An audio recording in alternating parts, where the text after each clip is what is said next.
सदगुरु कबीर तमाम दुनिया के लोगों से अपनी बात कहना चाहते हैं। ए दुनिया के लोगों, कभी साधु संत के संगति में गए नहीं, कभी साधु संत के साथ में गए नहीं।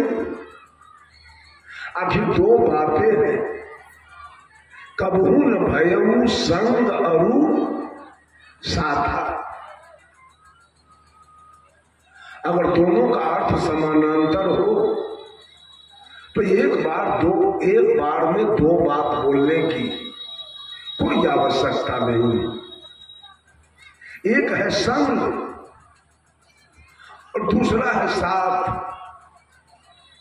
साथ होता है परमानेंट और संग होता है टेम्पररी।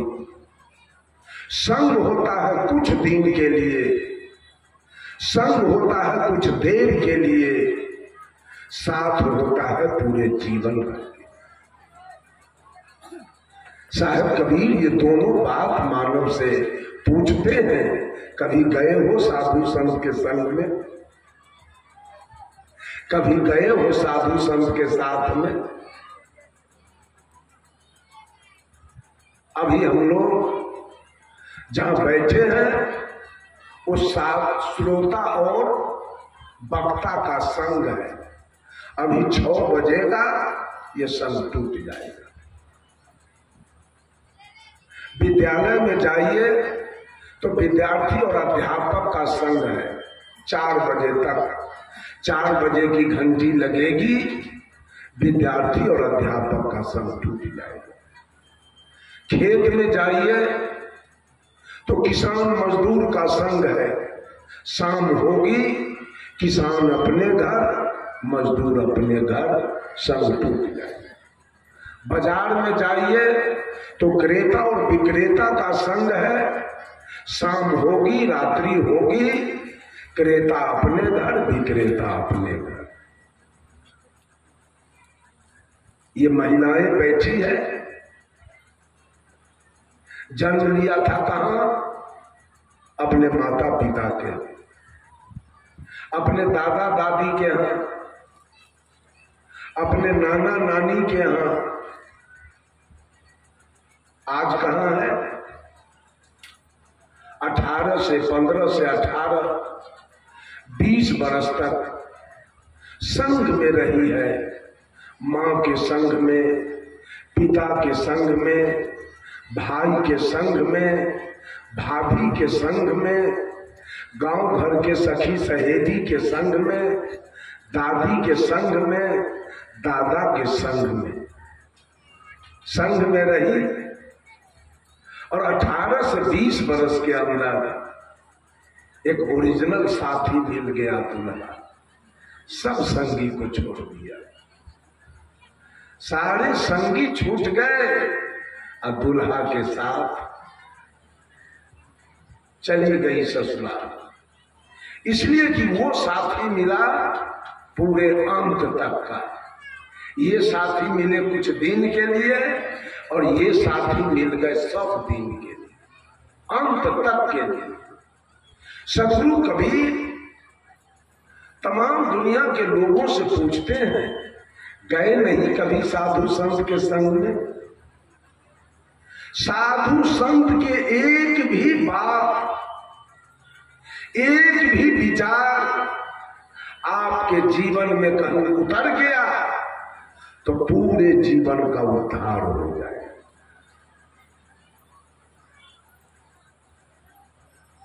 पूरे जीवन का उद्धार होगा।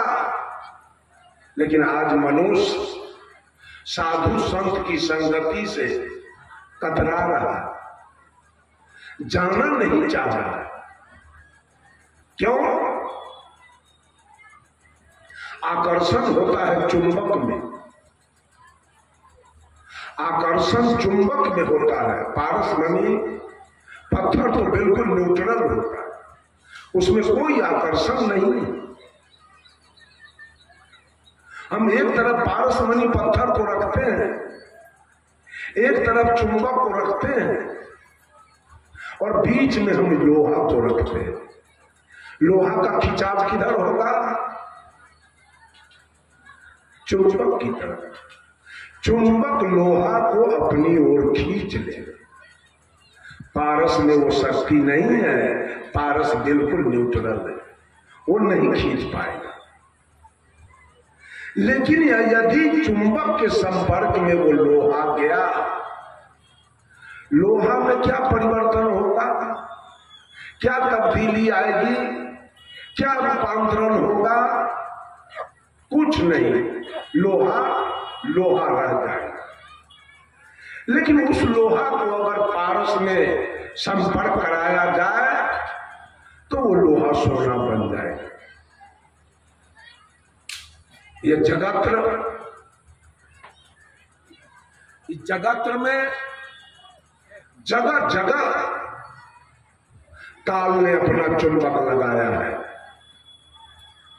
जगह जगह काल का चुंबक लगा हुआ है। जितने तीर्थ स्थल हैं, जितने पर्व त्योहार हैं, जितना पूजा त्योहार है, जितने सिनेमा सर्कस है, थिएटर नौटंकी है, गजल फिल्मी कवाली भोजपुरी है, हर जगह काल का चुंबक लगा हुआ है। हर जगह काल का चुंबक है। हर जगह मानव का खिंचाव हो रहा है। अभी दुर्गा जी का पूजा गया, उसमें काल ने अपना चुंबक लगाया था, सारे लोगों का खिंचाव हुआ, लेकिन चुंबक ने फिर लोहा को छोड़ दिया। क्या परिवर्तन हुआ? कोई आदमी हाथ उठाइए। दुर्गा पूजा से क्या परिवर्तन आया? मांस खाना बंद हो गया, मछली खाना बंद हो गया, दारू पीना बंद हो गया, चोरी दलाली बंद हो गया? नहीं, लेकिन ये साधु संत पारस मणि पत्थर होते हैं, इनके वाणी में कोई आकर्षण नहीं, इनके वेशभूषा में कोई आकर्षण नहीं, इनके रहन सहन में कोई आकर्षण नहीं है। मानव का खिंचाव इधर नहीं हो रहा है। लेकिन खिंचाव यदि हो जाए, अविलंब परिवर्तन। जितने लोग परिवर्तित हुए हैं, जितने लोग शाकाहारी हुए हैं, जितने लोग दुर्व्यसन मुक्त हुए हैं, जितने लोग चोरी बेईमानी छोड़े हैं, जितने लोग माता पिता की अवज्ञा करना बंद किए हैं, वो किसका कृपा है? हनुमान जी के। वो कृपा राम जी का है, वो कृपा कृष्ण जी का है, वो कृपा भोला जी का है, वो कृपा साधु और संतों का है, वो कृपा सद्गुरु का है, जिसके संपर्क में जाने से मानव सारे पाप कर्म को छोड़ देता। साधु संत में पारस का गुण हो। काल ने कबीर साहब से चैलेंज कर दिया, ऐ कबीर, किसका उद्धार करोगे? किसको सतलोक भेज दोगे? किसको मोक्ष और मुक्ति कर दोगे? मैं आपके नाम पर इतना दुकानदारी चलाऊंगा, एक भी जीव को मैं आगे नहीं बढ़ने दूंगा।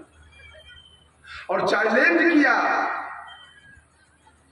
पाप पुण्य के करम पसारा, इतना न पाप पुण्य का दुकान खोलेंगे, सारा लोग उसी में जाके बैठ गए। आज पूरे दुनिया के लोग पाप पुण्य के दुकानदारी में सब लोग बैठा है। कुछ तो दुर्गा जी से मांग लिया, अब छठी माई आने वाली है, उससे औरत से मांग ली, पाप पुण्य के दुकानदारी चलेगा।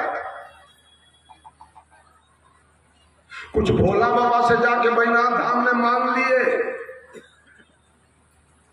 अब कुछ सोखा बाबा से मांग लिए, अब कुछ दीना भद्री से मांग लिए, अब कुछ धर्मराज बाबा से मांग लिए, लेकिन छप्पर पर अभी वो प्लास्टिक रखा हुआ है। मांगने वाला वस्तु कहां चला गया पता नहीं। छप्पर पर अभी वो टीन के चदरा है, अब प्लास्टिक है, अब मांगते मांगते मांगने वाला थक गया। बेचारा मुसहर के जीवन में आज तक कोई परिवर्तन नहीं आया। लगता है मुसहर भगवान के बेटा नहीं है। अभी भगवान के पत्नी दोसर से पैदा करे ले रहे मुसहर के, डोम के, मिस्टर के, पता नहीं चलता। उसके जीवन में आज तक कोई परिवर्तन नहीं आया। पूछते पूछते मुसहरबा की पत्नी मर गई, डोम की पत्नी मर गई, डोम्बा बेचारा मर गया, लेकिन परिवर्तन आज तक कुछ नहीं। लगता है भगवान का बड़का बेटा ब्राह्मण है, और मझिला बेटा राजपूत है, और छोटका बेटा कास्ट है। ये सब अनजाना, ये बकिए सब अनजाना है। इसके जीवन में कोई परिवर्तन नहीं आ रहा। सारा इंजीनियर, डॉक्टर, प्रोफेसर, कलेक्टर उनके यहाँ है, सारा बैंक बैलेंस उनके यहाँ है, सारा 200-400 बीघा के प्लॉट उनके यहाँ है। आई औरत से भक्तोई करती है, भक्तोई बेत ले ले हम एक अट्ठा एकड़ा बैगन रोपे ले जमीन ना है, 56 करोड़ पे होता है एकरे पे।